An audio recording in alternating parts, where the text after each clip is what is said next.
did he like go under liquid? Or what happened? Well, he just went like this. Yeah.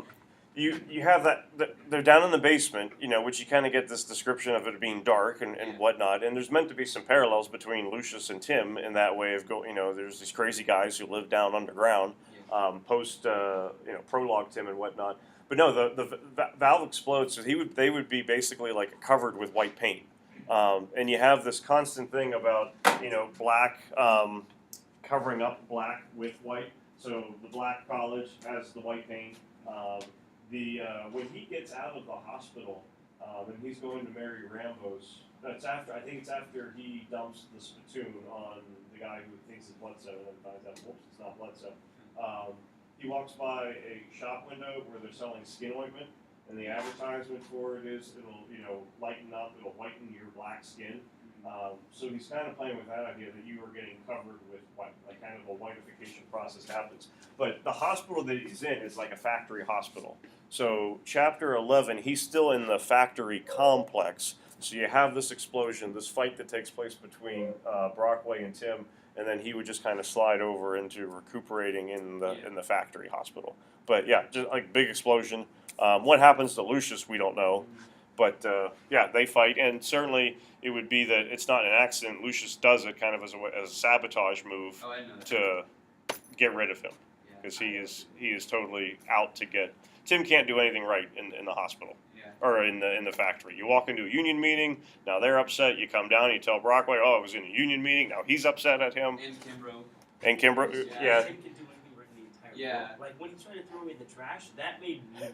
The lady telling her she can't throw away trash in her trash can. I was getting mad at that. Well, and when he's trying to get rid of the trash with the bank, that's the one time, not the one time, but it's one of the few times that he cannot be invisible. He's like, and when he doesn't want to be seen, he's seen. When he wants to be recognized, then no one, he's like Chief from before when Chief was a little kid and the government agents, refused to recognize him.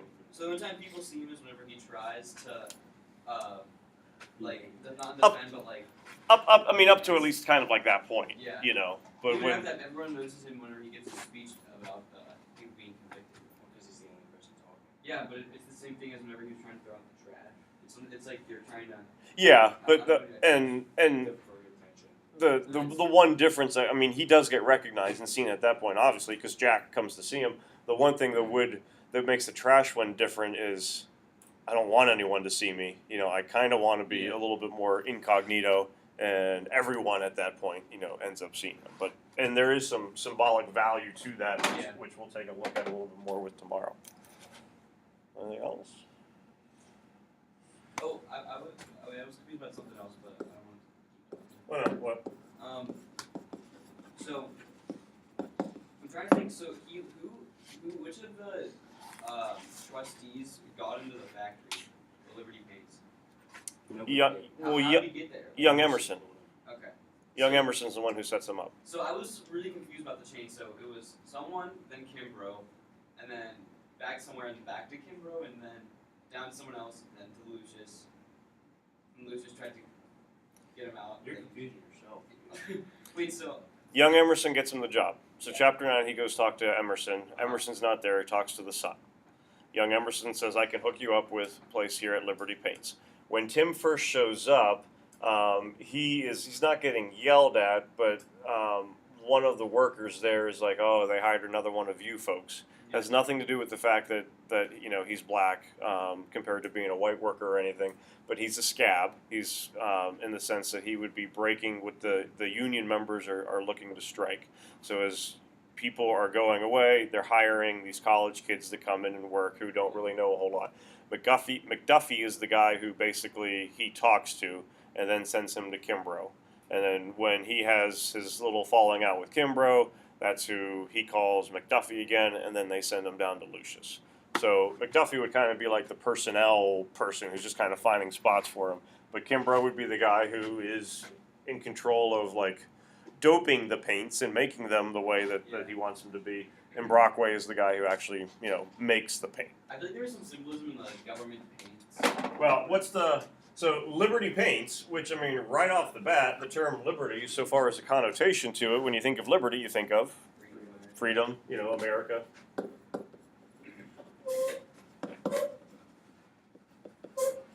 There's certainly that kind of connotation that would be going on with it.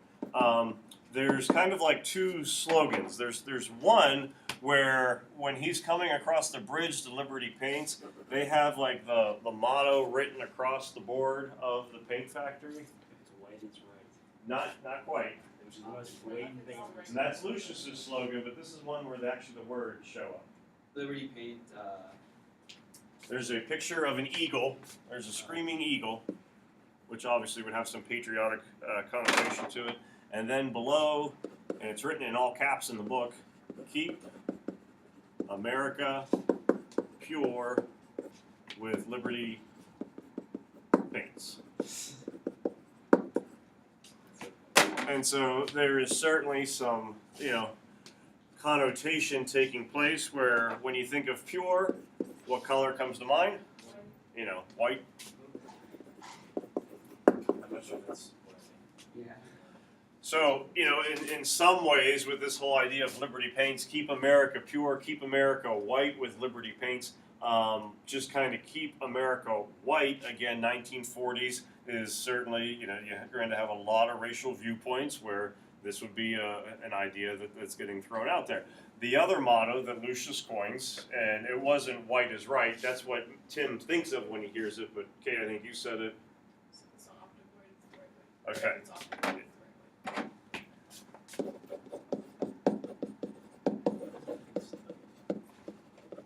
But I'll think of it the big slogan. It's like the movie, Mr. McGill, Mr. Bill's Dream Huh? movie. It's like if it's not spam, it's not ham. Do you know what movie I'm talking about? No, it's Spam isn't. Spam's better than ham. Spam is way better. Cube ham.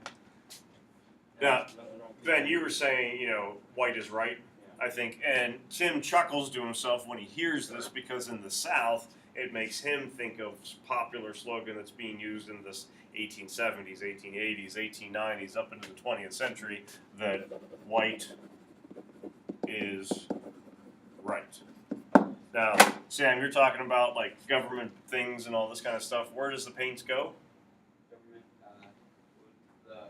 It's going to DC, right? All right, so the shipment that they're working on with Kimbrough, he says this one's going to go to DC. We got to get it on the trucks by like 11:30 or so.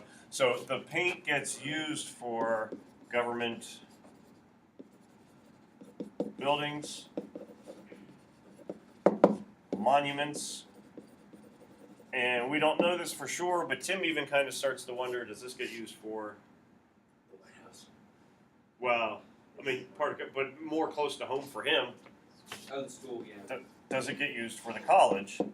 Because he would think of the buildings that would keep getting their new coats of paint, this new white paint over and over and over again. The part where it really kind of starts to get symbolic is when it actually comes into the whole process of how this paint works.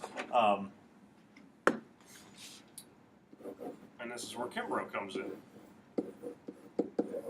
All right, so you got your paint bucket. How do they make it pure optic white? It's like, so it's just black sludge, basically, is what it is. And then they just have some solution that they dip in, like drop in there, and they stir it, and it turns white. Well, so the base is still like a white hue to it, a white tinge. The doping agent that they put in, that's the black sludge stuff. Yeah. And so that's what he gets confused when, he goes into the tank room and puts in the remover as opposed to this doping agent. But yeah, Tim's confused as to how does this black stuff end up making it whiter? Because, I mean, anytime you've mixed with paints, if you take a little bit of black paint into something, it's going to get pretty dark. Take a little bit of white paint, it's going to get pretty white. You would think it would have that kind of effect to it. But by putting in the black, it ends up getting whiter. How many drops does he have to do? 10. 10 drops. So, 1, 2, 3, 4. Can't see that one. There's one right there.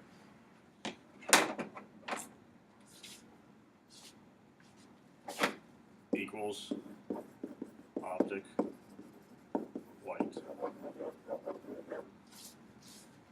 kind of social commentary could be taking place here? Like, if by adding in people of color, it's like making the white people stronger because they feel like they have more authority now. Okay. Anything like with the book that would, can you think that would support that? And it doesn't have to all go on you. I guess kind of how like they were trying to put more black workers into the factory. Okay. And like who would be, so using blacks for benefit. Sam, what were you going to say? I don't know. It was a little. It was racist. It was not like from me, but like saying it seems incorrect. Well, who is, if you use someone for your own benefit, what's the word that we use? to Taking describe- it for granted. But I would be guys. I don't mean racially motivated, but if Sam offers to do work for me, okay, Sam, why don't you do this and make these copies and get the coffee and don't forget to stop at Dunkin' Donuts. I'm taking advantage. I'm exploiting you. Person who certainly gets, you would think, exploited. Who comes up with the paint? Lucius. Who's I'm never gonna say his name correctly. Brockway. can't say Lucius, right? All right, well, that sounded good. Lucius is the guy who comes up with the paint. Lucius is obviously black. Lucius is down in the basement. Lucius gets a little bit of a bonus for coming up with the slogan, but otherwise Lucius isn't really allowed to see daylight or anything. He stays down there, and he certainly does seem content to be down there, but he stays down in the workings of the factory. He's what makes the whole factory work. He's what allows the paint to happen so that you have this optic white paint, so that you have the white right all over. He seems to be content with it, but he is certainly getting utilized for the benefit of the black, or of the white, of the white paint of the factory. You take a look at what's happening in the beginning of the battle royale. Maybe not exploitation necessarily, but you have 10 guys fighting each other just for their sheer entertainment value because it's something that we can do. You have 2 black guys again fighting each other at the end of this part with Brockway and Tim. What else is happening? And I think Anna's right. I mean, there's a lot of different layers that can go with this. With the paint, what's happening? From that kind of social commentary idea. I think it's saying that they're adding black people slowly into society, and it's making them assimilate into white people in their culture. So by taking in these, black drops and going into the paint, you're not getting a mix of gray where there is a blending of 2 cultures. But what is happening to this culture, it is being, and a term that we use to describe the paint at the college, it's not just that they are white buildings, but it ends up being something that is white washed. Anyone want to take a wild guess at what percentage of the population is black in 1950 in the U.S.? 10%. So the 10% go in, and what ends up coming out? A even more white society is taking place. And so then when you do have Tim getting blanketed with white paint at the end with the explosion, or you have Tim walking by and there's signs, saying, hey, this would be the ointment that will take the blackness out of your skin and make it whiter, you certainly are getting these undertones that this whole whitewashing process would be taking place. What do we like to think the United States is being culturally? And not something that gets used in the book, but something that we've always heard growing up, because we have a mix of European culture, African American culture, Scandinavian culture, all that kind of stuff. We are a melting pot. And so when you are a melting pot, besides being an overpriced restaurant,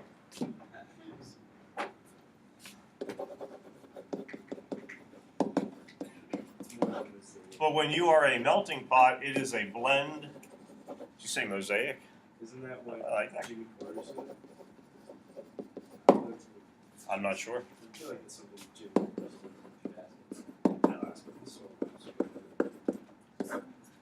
Ellison goes, well, it's not so much that we're a melting pot. This might be something that you would look at as being the idealistic version of what is happening. But in a realistic version, what is happening? We're nothing but a paint bucket, which doesn't exactly have the same positive connotation going on with it. But we are just a paint bucket filled with white paint. What was Dr. Bledsoe's nickname? White paint. No. Bloodstone. It's like Buckethead. It's Buckethead. Yeah. Why do they call it Buckethead? And, That's like and the worst. he sent African American kids from the college to New Yeah, York but I'm to just saying, become it's like- whiter. Still the same Buckethead. And he's certainly using and he is using that money, that influence that's coming in, where he's kind of like a Brockway in a way, where he's happy to play the role. But what's the commentary that ends up taking place? Who's in charge of the college? The whites, the money. So what's the whole process that's happening with the students? It's that bucket idea.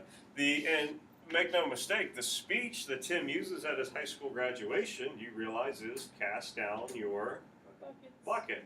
So he has this thing where over and over you keep kind of going to this paint factory idea that he kind of builds around this metaphor, and it's some social commentary, kind of like a satirical commentary in a way that we're not really we're not blending cultures together. If anything, we're assimilating one where you're taking underprivileged group of people, making them think that good things are going to be happening to them up here in the north, but you're still dealing with the same racist issues that you had down in the south. You might feel that you're becoming better, but really it's still just a whitewashing process that is taking place with it. When Tim was in the hospital and they put him in like that iron thing instead of giving him a lobotomy with like the electric Mm-hmm. stuff, was that used on all the patients or is that just for black people? With the hospital scene's obviously like pretty weird in its own right. It was in Georgia. I don't remember if it was University of Georgia, if it was Georgia Tech, but I feel like it was one of the hospitals associated with colleges down there. Is not well known more today, but over the years found out that they would do experimental medical procedures, and it would basically be like taking people from the asylum that went to the Golden Day, but they were pretty much taking African Americans who, whether there were already mental disabilities or physical disabilities, and basically the mindset was, who cares if we mess up, let's try some stuff. And so they were doing experimental procedures when it comes to lobotomies, they were doing experimental procedures when it comes to electric shock therapy, they were doing experimental procedures when it came to like sterilization and things along those lines. So I think what Ellison is doing is kind of alluding to that treatment that was taking place, where you still get that idea that, okay, the hospital is associated with Liberty Paints, this whole mess that would be taking place.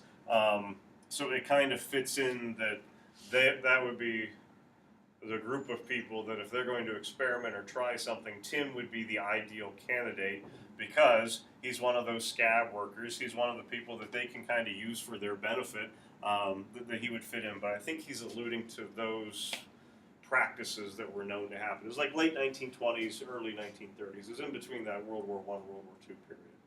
I'll have to look up because I forget exactly which hospital it was. I'm pretty sure it's Georgia.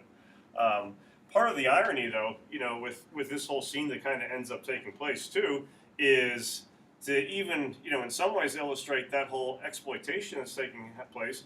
Why does Tim end up in the hospital? He is exploded. Well, because he's getting in a fight with Lucius. So just like you have the boxing ring, in the very beginning was a battle royale. Instead of people working together for change, they end up fighting one another to make the people, the white people, the people in power around them happy. The real irony with it is if you were just going to describe Lucius Brockway, what would be adjectives to describe Lucius? Old. I heard old and then a bunch of words that I couldn't. Naive. I said abrasive. Abrasive. It's a good old I forget how to spell curmudgeon. It's with a K. I- K-U-R. I'm just gonna go. He's crazy. Like a crowd watching. Did you ever see Grumpy Old Men? Yeah. Old movie. They would be curmudgeons. Or like, Yeah. he's like a fogey. Where does he live? Basement. Basement. He lives there? Definitely. You can't imagine it's cold. That's racist. It's not Yeah, racist. that's right. Old, naive, abrasive, crazy basement. Beautiful. Wonderful enemy. Oh, no. Oh, but he doesn't have any teeth. Just with that. I feel like that kind of was important. no one else in you was probably like trying to make black people able to fight that. Who else would you describe as being maybe an old, naive, abrasive, crazy basement? His grandpa. No. Kibro. Oh, the trustee. Bledsoe. Oh, The vet dog. Not Mary. I can You're not see talking that. about Mary, are you? This is like The vet dog. Yeah. Seems not old. I feel Prologue Tim. I had no idea how old Tim was in Prologue. He was Oh like in my his gosh. 40s. Well, when you go I mean, not old in the sense it's probably as old as Brockway, but you're going back like 20 years to when he would 20 some years is what he says to the initial battle royale. So when the prologue happens, and he says if you go back 20 some years, that's when he gives his first speech. It's the high school graduation, so when he would be like 18 years old. He figured he's a junior at this point, or was going to be a junior in college, finishing up his junior year, so he's about 21.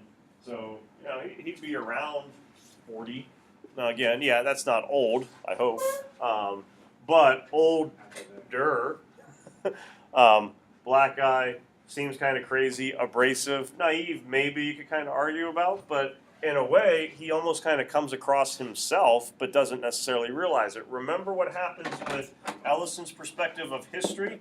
It is a spiral or a boomerang. So it keeps kind of coming back. So in some ways, he's kind of seeing what he is going to look like later on when he ends up being underground after all of this stuff ends up happening. He then goes into the whole hospital scene, and Anna was talking about, he's hooked up with all this machinery. Things that we know from the hospital. He's not being treated correctly. Oh, when he gets shot, the doctors are like, oh, so these people do have rhythm. He's getting an alternative. And you get that same kind of like stereotype at the hotel with the drunk guy Yeah. when he's with Emma and Jack and all that stuff that they end up kicking him out. That Jack gets upset. When Tim wakes up, what's he in? Straight jacket. He's in a hospital. No, He's in a box. He's in like an iron. he's in a glass box. Oh, it's glass. Oh, It reminded me of Deadpool. He has Did you see the first Deadpool? nodes are kind of hooked up to him. The main electrical contraption is attached to his stomach.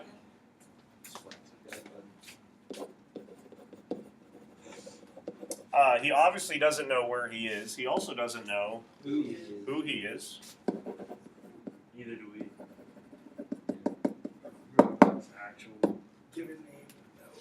Obviously, there's doctors around looking at him. What else? Oh, they show him. They try to like spark his memory with like old cartoons.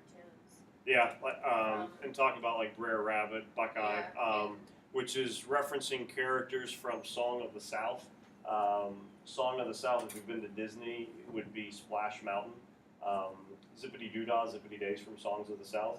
But the movie itself you don't see because it's been locked away. Yo, it's super racist. Really? Isn't that the what's his name? The really racist black guy that was in that? The racist. Like it was like a character. It's like a. Looks like a guy that. It was like Mr. Something. It was like Mr. Whatever. Did you find it somewhere? I mean, you could talk about it. Like, I mean, you could you can find- images. My pictures you can find in the movie. I don't know the specific character. Like there's His name is Mr. Something. Yeah, and he was like basically the slave. Yeah. That's- well, it's Uncle Uncle Remus. It's Tales of Uncle Remus. Uncle Remus is telling It's like is telling tales. Basically, he's a slave that lives on a plantation that tells the stories to the white kids. But from a movie sense, Song of the South is the first time that you have live action and animation mixed together. So like the original Mary Poppins, you think of, hey, look at that. Song of the South is the first time they do it. It's like 1945, 1946. So from a historical sense, cinematic standpoint, there are some big things about the movie, but yeah, the overtones in it does not sit well in a 2019 world. Remember any sounds? There's music in the background, like Beethoven's Fifth is playing, but he also hears voice besides doctors. Oh, wait, never mind. It's not a nurse, but he hears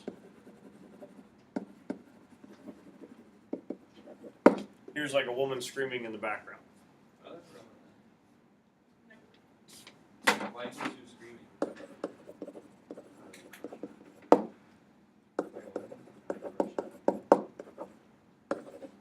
Symbolic shift that's taking place. He's in a glass box. He has things hooked up to him, including his stomach. He has no identity, doesn't know who he No, is. he's like a baby. Surrounded by doctors, woman screaming in the background. He's like a baby. And then, After being cased with white. And what happens here, and not to say that all of the old naive Tim completely disappears, but he goes from being someone who is, I would say, naive or at the very least passive, to after this scene, he switches into someone who does become a little bit more assertive. Is it a great speech that he gives in the eviction scene? No, probably not. But is it something that old Tim would have done? Doubtful. What does he do when he thinks he sees Bledsoe? Picks up the spittoon and dumps it on him. Whoops, it was the wrong guy. My fault. But he still took some action and kind of did it. When he comes across the guy selling the yams, page 266, and says, I am what I am. how did he react to Southern cuisine back in chapter 9 when the guy goes, you look like a pork chop and grits sort of person? No way, I'm not from the South. And, he has this conversation with Peter Wheatstraw, the guy pushing the shopping cart. But now what does he end up doing? He starts embracing who he is. You could argue he starts embracing his actual /IDENT.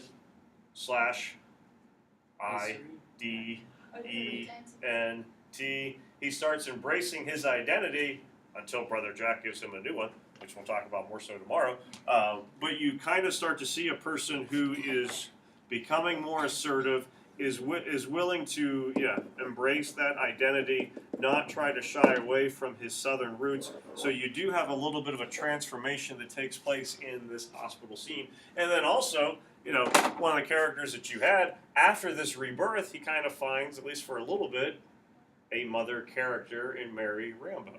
So there's this new beginning that's kind of starting all over for him. Yeah, Mother Mary. You have this new kind of beginning, this transformation that's starting to take place for him after this whole crazy hospital scene takes place. I still don't like him.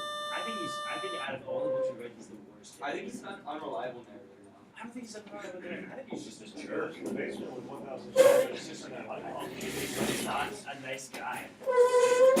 Did you consider the basement part, like, not the prologue, right before he went to the hospital, being like a baptism? by fire. Yeah. Lucius, Yeah. It could be like a fire, like the Holy Spirit. I am like John the Baptist in the Matthew, but I have a line that says, "He will baptize you with the Holy Spirit and with fire."